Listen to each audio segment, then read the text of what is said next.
ಏನ್ ನಡೀತಾ ಇದೆ ನನ್ನ ಜೀವನದಲ್ಲಿ? ನಾಗಮಣಿ ನಿನ್ನ ಹತ್ರ ಇದ್ರೆ ನೀನು ಬಯಸಿದ್ದೆಲ್ಲ ಸಿಗುತ್ತೆ ಅಂತ ಗುರುಗಳು ಹೇಳಿದ್ರು. ಆದ್ರೆ ಆ ನಾಗಮಣಿ ನನ್ನ ಕೈ ಸಿಕ್ಕಿದಾಗಿಂದ ಮುಂದೆ ಒಂದು ದಿನ ಕೂಡ ನಾನು ನೆಮ್ಮದಿಯಾಗಿ ನಿದ್ದೆ ಮಾಡಿಲ್ಲ. ಮೇಲಿಂದ ಮೇಲೆ ತೊಂದರೆಗಳಾಗ್ತಾನೆ ಇದೆ. ನಾನು ಯಾವತ್ತೂ ದುಡ್ಡಿಗೆಟ್ಟಿಲ್ಲ. ಆದ್ರೆ ಇವತ್ತು ನನ್ನ ವಾರಸ್ದಾರ ಯಾರು ಅನ್ನೋದನ್ನ ನಾನು ತಿಳ್ಕೊಳ್ಳೇಬೇಕು. ತುಲಾಭಾರದ ಮೇಲೆ ತ್ರಿವಿಕ್ರಮ ಕೂತ್ರೆ ತಕಡಿ ಹೇಳಲೇ ಇಲ್ಲ. ಅದೇ ತ್ರಿಶೂಲ್ ಕೂತ್ರೆ ತಕಡಿ ಸರಳ ಅಂತ ಇತ್ತು. ಪಾರ್ವಾಳ ಬೇರೆ ಡ್ರಾಯಿಂಗ್ ಬೋರ್ಡ್ ನಲ್ಲಿ ತ್ರಿವಿಕ್ರಮ ನಿನ್ ಮಗ ಅಲ್ಲ ಅಂತ ಬರೀತು. ಆ ಸ್ವಾಮೀಜಿ ಕೇಳಿದ ನಿಜೇನ?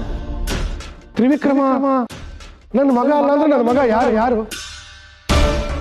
ಗುರುಗಳನ್ನ ಕೇಳೋಣ ಅಂದ್ರೆ ಅವ್ರು ಬೇರೆ ಇಲ್ಲ. ಎಲ್ಲಿ ಹೋಗಿದ್ದಾರೆ ಅಂತ ಗೊತ್ತಿಲ್ಲ. ಈ ಸಂದರ್ಭದಲ್ಲಿ ನನಗೆ ದಿಕ್ಕು ತೋರಿಸೋದು ನೀನೊಬ್ಬನೇ.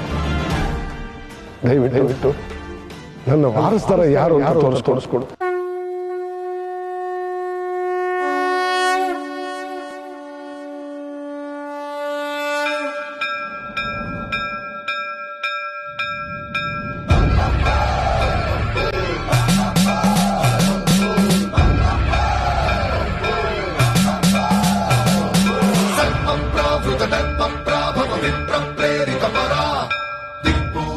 ನಾಗಮಣಿ ಶಕ್ತಿ ಹೀಗೆ ಹೋಗ್ತಾ ಇರೋದು ನೋಡಿದ್ರೆ ನನ್ನ ಮಗ ಎಲ್ಲಿದ್ದಾನೆ ಅಂತ ತೋರಿಸುತ್ತಾ.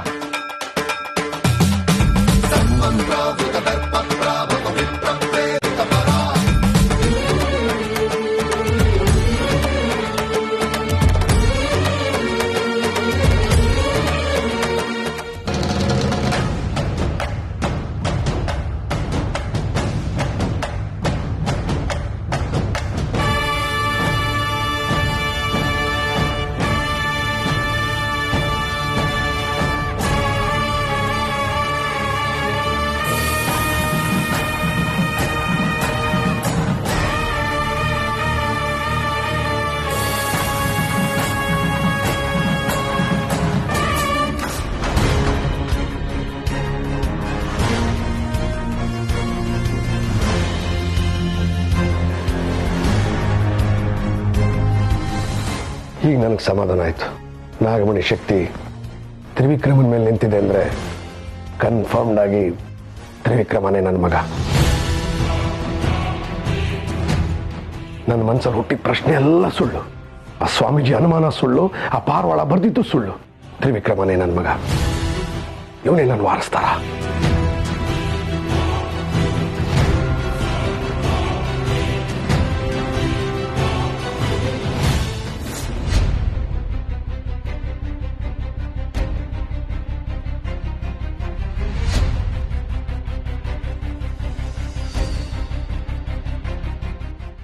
ಇದೇನು ನಾಗಮಣಿ ಶಕ್ತಿ ಮುಂದೆ ಹೋಯ್ತಲ್ಲ?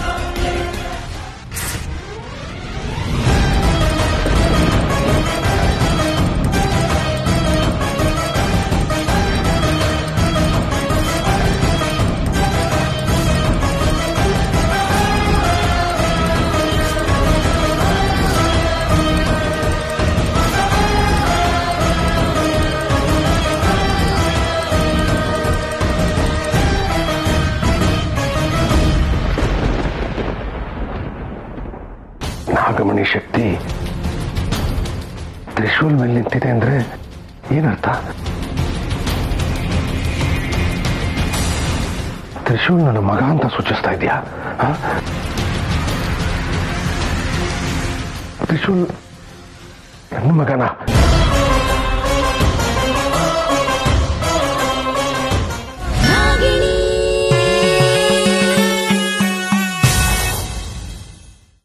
ಕನ್ನಡ ಬಯಸಿದ ಬಾಗಿಲು ತೆಗೆಯೋಣ.